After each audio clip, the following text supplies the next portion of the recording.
you're going to be around to see us grow even more. Now, since we got everything underway, people are here. I like to blab a little bit to get people who think we're starting late to come in. We can finally get into our retro review. People have been loving the reviews that we've been doing of old films. Thanks to my man over here, Sammy. Sammy came here and he said he ain't seen shit. And you know what? That's just what we said we were going to do. Make a segment called Sammy Ain't Seen Shit. I like the way you trying to look hard, man. Right there. Yeah. Is that your Cholo picture That's right there? my Cholo picture right there. Oh, people. I'm mad I haven't seen movies, so that's why. Yeah, man. Everybody's mad that you haven't seen movies. Fuck yeah, they are, man. Some of these movies you should have seen. No, but you don't have to like attack my family. Like Goodwin was like, your mom ain't shit because you haven't seen these movies. I was like, man. Well, it's kind of true, man. And Don't be a talking. good mother would have, done her responsibility and made sure you at least seen Jaws. Now, well, can I actually admit something as to why I haven't seen a lot of these movies? I was a sheltered ass kid when I was little. So my thing was like my parents, if it wasn't age appropriate, I never saw it. By the time I got old enough to watch them, had no money to access them or DVDs because it was DVD money. Excuses. And then I went to college. In a bomb fucking shelter, I guess. I don't Yeah, know. apparently. Plus, Excuses. he's young as fuck and Mexican. He's older than Whoa, what does a Mexican thing have to do with anything? A lot to do with it. Wow. That's Apparently you were too busy trying to cross the border instead of watching Apparently, movies. yeah. See, You our watch Mexican shit. You were too busy watching telenovelas. That's Yeah. fucking Chavo de Ocho. He's Never older mind. than me. I've seen. Yeah, I but know. you're There's cultured. no excuse. What the- Ray. There's no excuse. She just called me uncultured Mexican. You are an uncultured It Mexican, is. but It's you true. know what? Don't fight it. Be quiet. That's racist. No, it's not. It's true. You didn't do your thing, and now we're here to we're trying to help you, man. Yeah. That's what we're trying to do. And now my girlfriend over there talking shit to him. You don't even speak Spanish. You Wow. don't even know how to speak English, Mia. So I bet you she's seen fucking Jaws, bro. No, Like, you can always.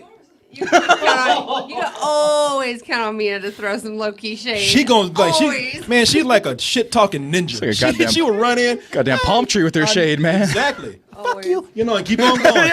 You ain't shit.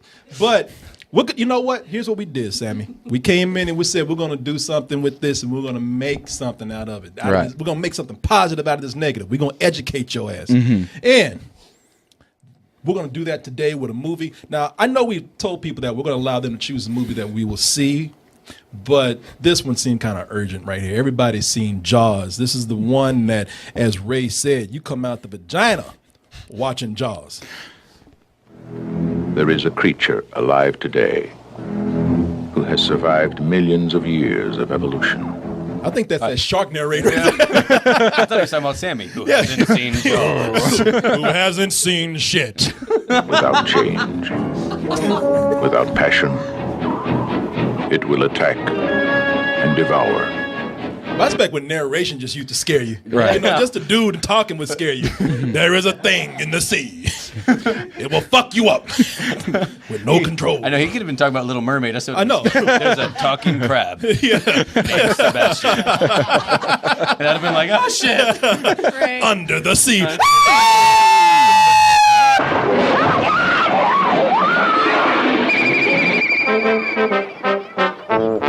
This is Universal's extraordinary motion. Delightful comedy. The tuba in. Like they're following a fat shark around. Stop it if I bite you.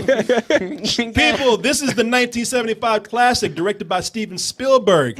And this is the movie, and it was true. The tagline was, it will make you afraid to go back into the water. And people just walked around smelling like shit because they were scared to take a bath. They thought that shark was going to be waiting on them. Right. And the thing with this movie is that it is now considered to be a classic. It is. And it is. And it was actually, I think it ranked, and I'm not sure which one it was, but I know it ranked higher than The Exorcist. It was ranked as the #1 scary movie because of how much it impacted people out there. So it was like the #1 scariest movie of all time, what they ranked it. The #1 scariest movie of all time. A movie about a fish. A fish scared people more than the devil himself. And the thing about the film now you always get some people out there who say, well, Sammy says, that was one of those things that, man, I've seen all the cultural references.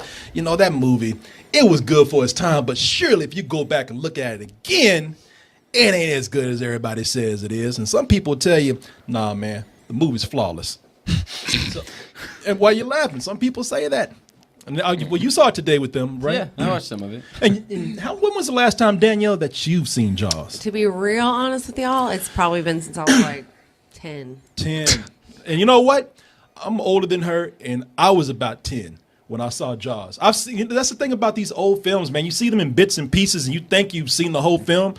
I saw this today, and it was almost like watching a new movie for me, except for the stuff. It was almost like I'd seen the trailer and finally saw the movie. And I'll start out with this because the whole point is to see what Sammy thinks about these movies that he's heard about all his life but hadn't seen before, and you have a fresh perspective on it. Right. But for me, this is kind of I discovered some things as I was watching this, and I don't know if you guys actually saw the same things that I did. This movie's 1975. Let's just start. Let's start with the horror element right here, because I have an opinion on people calling this a horror film. Now, it definitely starts out like a horror film, and I would even say it sets the tone. It almost set it was the first slasher movie because it follows certain themes, at least in the opening scene. He got a beard and he's drunk. He's got the flowing locks right there. He's ready to go. Oh, yeah. And look at it. She's being promiscuous. There's Danielle right there. That's Danielle. Danielle been quit fucking around. We're eaten by a shark. Beach, water, I'm all about it. But I love this. Where are we going? Swimming. I'm not drunk. Slow down. He's drunk as hell. And we know what happens when people in a slasher movie. Now, if that was Friday the 13th, Jason Voorhees jumped behind that fence right there. Yep. Slice him up in half. So it was cool to see that this kind of set the tone for slasher films at the time. And don't be look, when I say I have problems with this being a horror movie or being called a horror film, don't jump at me yet, because I do agree. Like I said, it sets the tone for straight up horror. The first attack in the movie is truly terrifying. It's out in the middle of the dark, and this girl's all by herself in the water.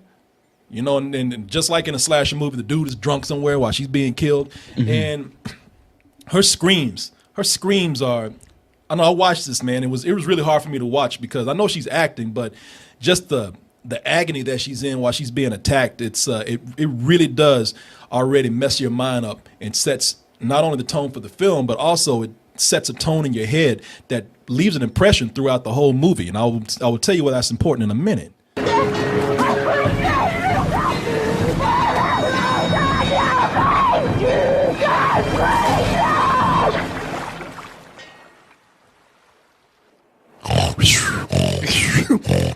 You know, I was so mad at that dude.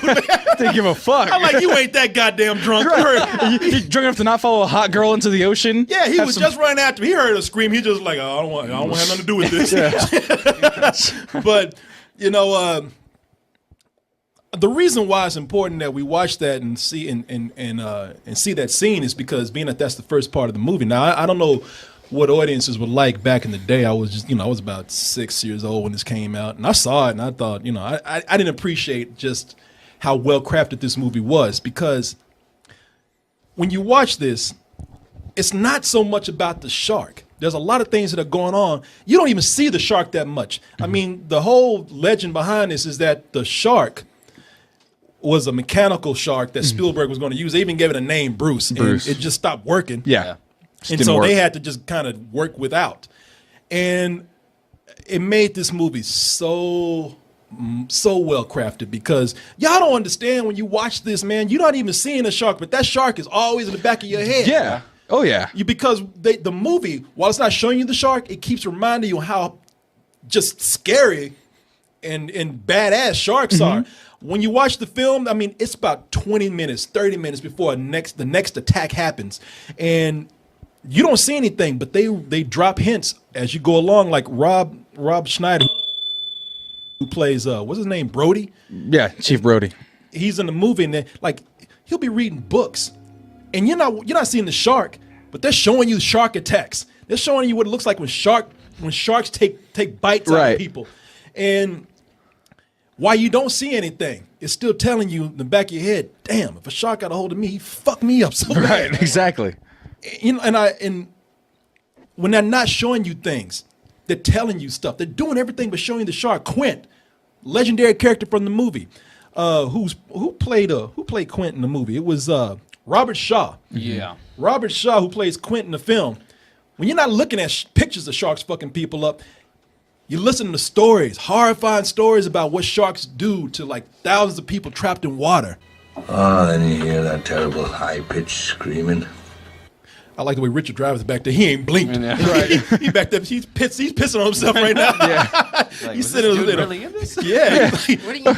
You're like, damn, that's fucked up, man. Again, it's a movie that gives back to you. It makes you a bigger part of the film. Today, where we there's so much to show off because we have effects, we have mechanics now, we have so many things that we can do, and we're so eager to show you the money. Back then, this is a film that's what we don't do today. We don't make viewers participants in the movies anymore. It thrives on subtlety. I found it thrives on it. It does. I was amazed at how much there was no shark in the film. Yeah. At all. Yeah. I feel like there was a lot of shark in the film. They actually used a real shark for the film. No, they didn't. Yeah, for a couple shots they did. They used they had a photographer go out and do, or cinematographer go out and do separate shark photography. But see, that's the thing. I she thought there was it was a real shark. Bruce is real. I was like, Jaws, a true story. Actually, it was based off of that the shark attacks that were going on in, was it Long Island or something, or in Rhode Island or one of those? Yeah, there was like a high amount of shark attacks one summer, and that's what gave the inspiration to the book. When I watched this, the reason why Jaws continues to last till this day, so many people think this is a horror movie. So many people think that this is a monster film or a man versus nature film, and it is. But a lot of people don't understand that this is very much a character-driven movie. It's an actor's film. Yeah. The reason why this has lasted is because the filmmaking and the writing and the characters are so good. That's why we watch this movie again. Not because a shark is attacking people. We've seen CG sharks and fucking creatures eat people today. We watch this movie because we love everyone in this film because of the humor, because of how great the characters are, how we relate to these characters. Richard Dreyfuss, when he comes in, a lot of people don't realize how much humor and humorous writing is in this movie. And that's why we like it so much. When Richard Dreyfuss comes in, the movie already had good moments in there where they were kind of lighthearted a little bit, and I'll explain that in a little while. But he starts to bring in some of the much needed humor, and it's so timed right. Where everybody's so scared at this point, everybody's so tense, and everybody's stressed. Yeah. And Richard Dreyfuss comes in at the right moment to relieve that stress with a bit of humor. Gentlemen, the officer asked me to tell you that you're overloading that boat. You ain't going, man. What do you care? Hold on. Well, then, can you tell me if there's a good restaurant or hotel on the island? You walk straight ahead. Yeah, they're all gonna die. and that's the thing about how well crafted those movies were. They weren't only timed out for suspense and to tell you, the creature's going to attack and we got to show you blood. They were timed out and just at the right moment when they knew the pacing was so well that they said, all right, this is where the audience needs to laugh. And we need to bring a certain character in at a time. I mean, if you just look at the timing of how the comic timing of how Richard Dreyfuss is right here when he comes to dinner with Brody and his wife. I got red and white. I didn't know what you'd be serving. Oh, that's nice. Is anyone eating this? It's little touches like that. Coming in and just helping himself to dinner. Yeah. And it helps you care about the characters, too. I think that's another reason why it was so impactful, because they built up all these characters so much that you're, really rooting for them to make it. And when they, some of them, no pun intended, but bite it. Shut up. Yeah, it was. But when they get but when they end up dying, it's like, it really does impact you and it lasts with you. And I think it was a really strongly written movie, really well directed. Yeah. The score on there is perfect. Well, the score is perfect because, like I said, it was. This is where we have scenes where we're used to Spielberg. One of the things that people would say about Spielberg, man, he's manipulative. John Williams comes in with that score, telling me how to feel. And it works. I start crying my ass off. But there's a scene here where, like I said, there's real human emotions here, and this is a time where we have all these people more pulled back, a little more restrained, and they let the actions of these actors, they let the power of the scene. This scene right here that I was talking about with Brody and his son, it's a classic scene where his little son, who's about 4 years old, is mimicking everything he's doing at a table.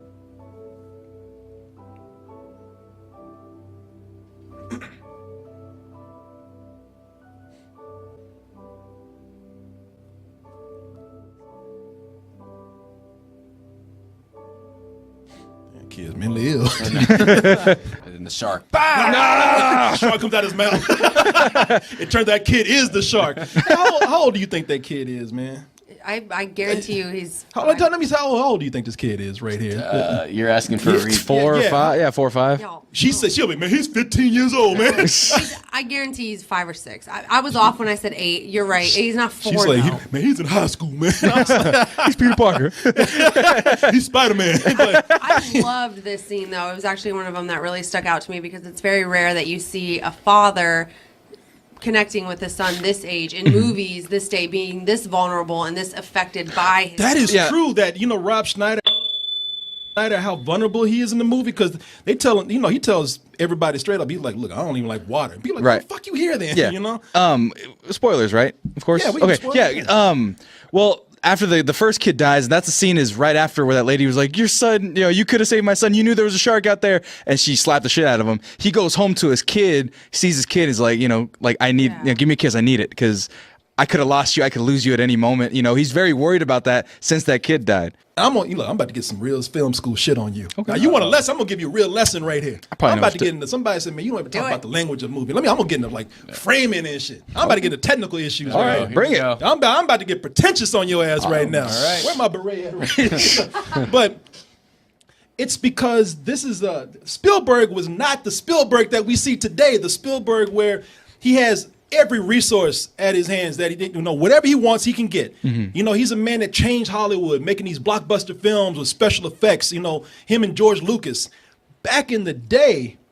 This is where Spielberg was a little more restrained. If you look at how he does his films at the time. Now everybody wanted to be Spielberg after Spielberg came out, but Spielberg was mimicking people that came before him at the time, and a lot of his direction is very basic, yet effective. A lot of his directions, if you look at some of the scenes in here, if you see how it's framed, he's not afraid to have stuff go on in the foreground that's important action. But in the background, he doesn't mind letting people talk over each other. He doesn't mind letting business happen back there. He doesn't worry about you being distracted from the attention. It's almost like he's doing like people directed screwball comedies back in the 30s and the 20s. Now, the fire chief wants you to go over the 4th of Polly, July. I want a list of all the water activities that the city fathers are planning for today, all right? Right away. Hendricks, Hey, Chief. where do we keep the beach closed signs? Chief. We never had it. No? Chief. There's a damn front. I mean, if it was today, somebody would care to be like, all right, shut up. But right there, you see how people are talking over each other. You see how people are not afraid to actually, speak over each other like real life. It might be something real simple, like maybe it's a phone call while the family's in the background doing their thing. Those swings are dangerous. Stay off there. I haven't fixed them yet. I think you're gonna live, but it's not the biggest thing I've ever. You see that little bit of comic business right there? That's what they were doing screwball comedies. If you're listening, he has 2 phones in his house. One of them ringing, he picks up one like, oh shit, and he picks up another one, the right one. Meanwhile, in the background, his family's doing their thing. Today, movies have to be so slick. Movies have to be so so on focus on one thing. They're worried about distracting you. Oh, this is going to be confusing. It's going to be chaos if we let this happen. This movie feels real because life is happening everywhere. Right. And he puts his focus right there in the front. He focuses a lot of things where it's the rule of thirds, if you want to follow that, where there's always something going on camera, but there's not everything is center. There might be something going on the side.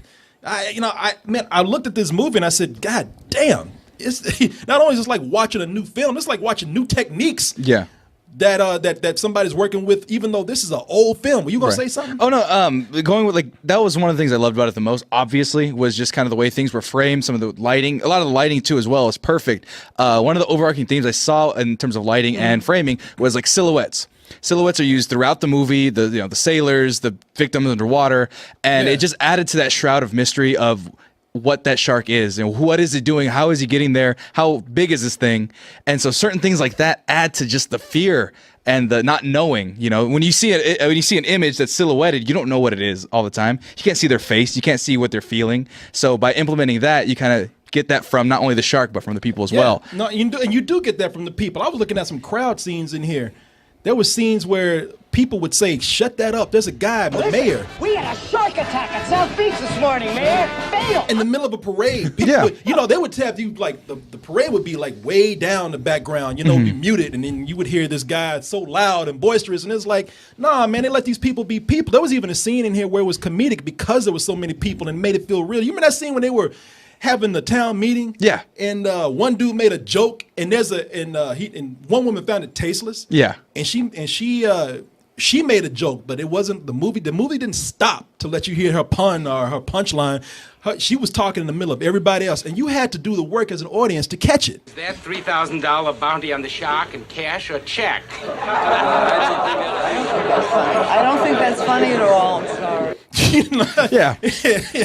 That is my aunties to a T. I mean, they're all from Rhode Island. This is them. You see how you're relating to that? Yeah. Oh my gosh, they are all my family. Like the chief of police is my grandpa. It's like totally can relate. One thing I didn't like about it, there's no black people in this. There's like 2 black people in this movie. They're in the background. They're in the background. Hey, you know what? At least they didn't get eaten. Yeah, Right. That's no, but like it was almost jarring to the fact that it was just like, okay, they're near New York or near like in New York.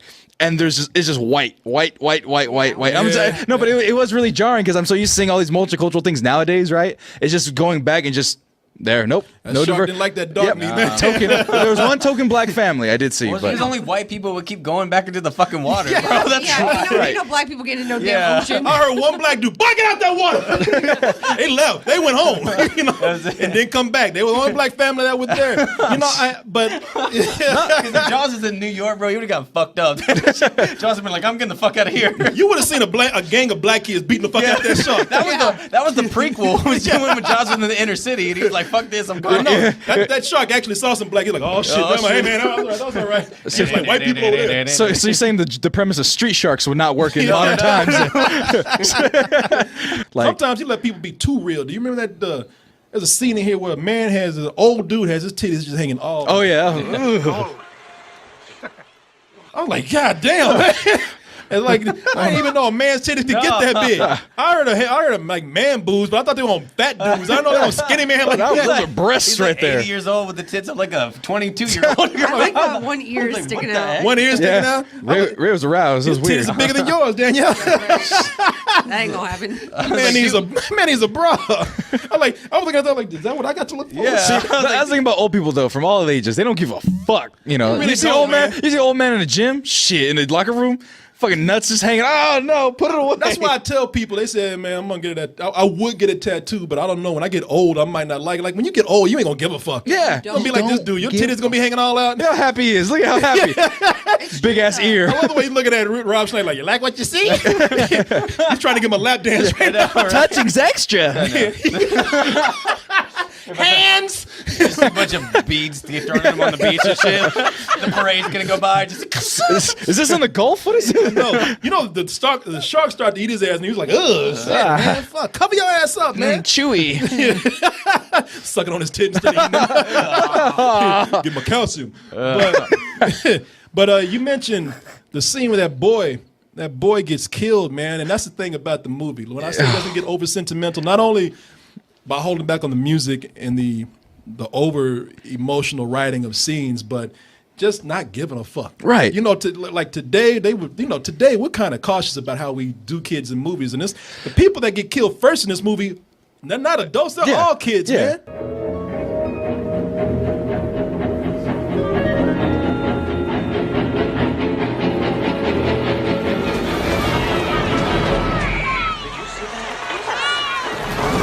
Oh, I know right there. So that made me, I was like, oh shit. Like nowadays, because it was not only the fact that you got the music was build up, bite, no, scream, splash of blood and water, and then you see the kid flopping around. I was like, oh no. I heard y'all in the living room. I heard her too. She like, she goes, ah, and I was like, oh shit. I had to walk out. I had to leave.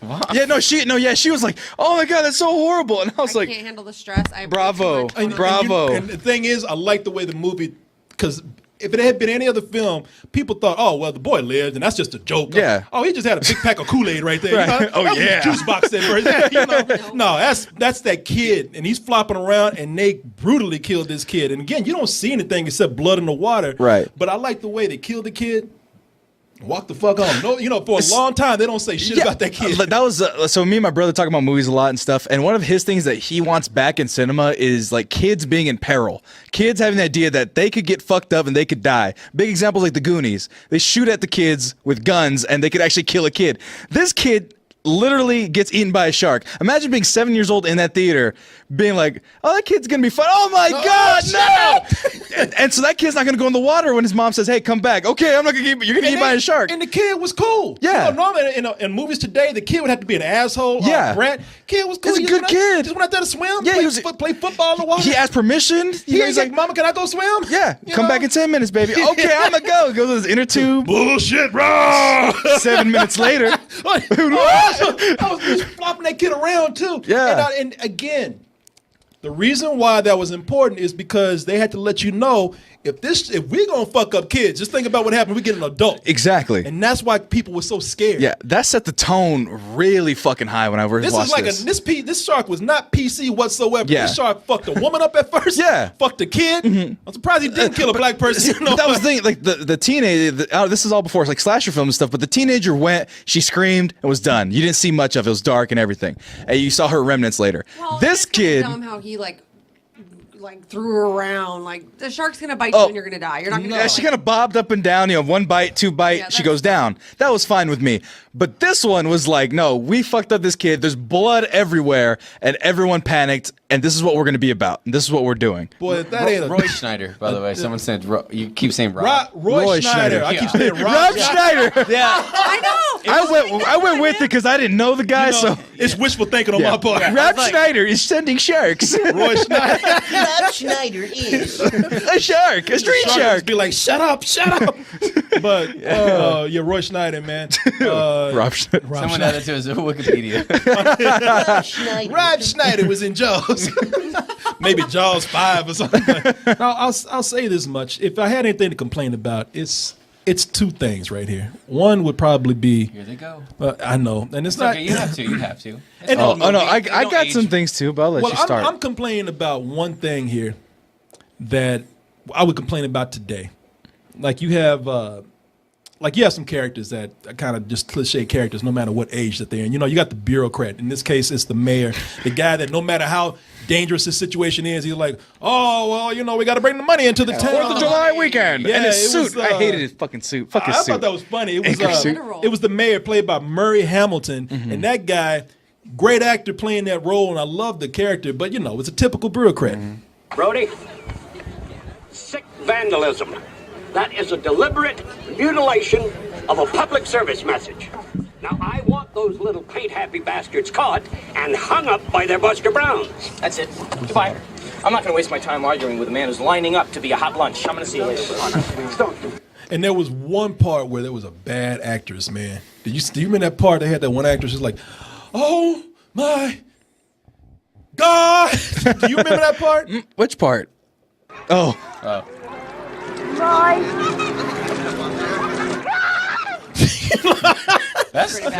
thought that was good. That scared me. I don't know. Maybe she just looked good. She was the most modern looking girl in that movie. She looked like she was stuck in there from 2010. I don't know. I tell you, I like I love this movie. I think that this is.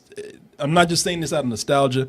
I'm just looking at how well made this movie is. How Spielberg was such a different director at that time.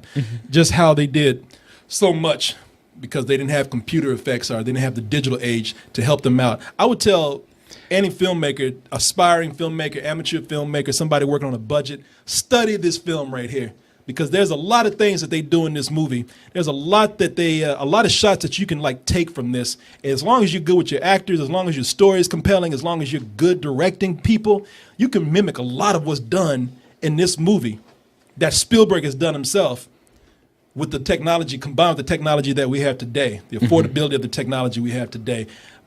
I would say study this film above Tarantino's films. I would say study above any kind of Marvel shit you're influenced by. You want to just study basic filmmaking, this is the film right here. Yeah. What about you, man? Are we not going to bring up Bruce and his actual on-screen presence though? No, go ahead. Man, it did not age well at all. The shark? The shark itself. Really? Other than the scenes that were explicitly up close where he's eating that dude in half when he's taking down the boat, everything else he's shot from afar and he's like opening his mouth. It looked bad. It looks bad now. And people like I was saying, people have those nostalgia glasses where like, yeah, it looks fine. It's passable. But where he's ramming into the cage, it's just like you can see his face.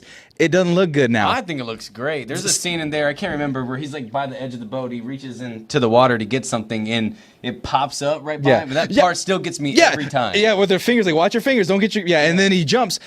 And there's a lot of parts like the kid dying in that blood splatter. When he's shown either very slightly or very quickly or not at all is when it works best. But when they show the clips of his face or him ramming into something or him like actively jawing at something, it looks really, really bad.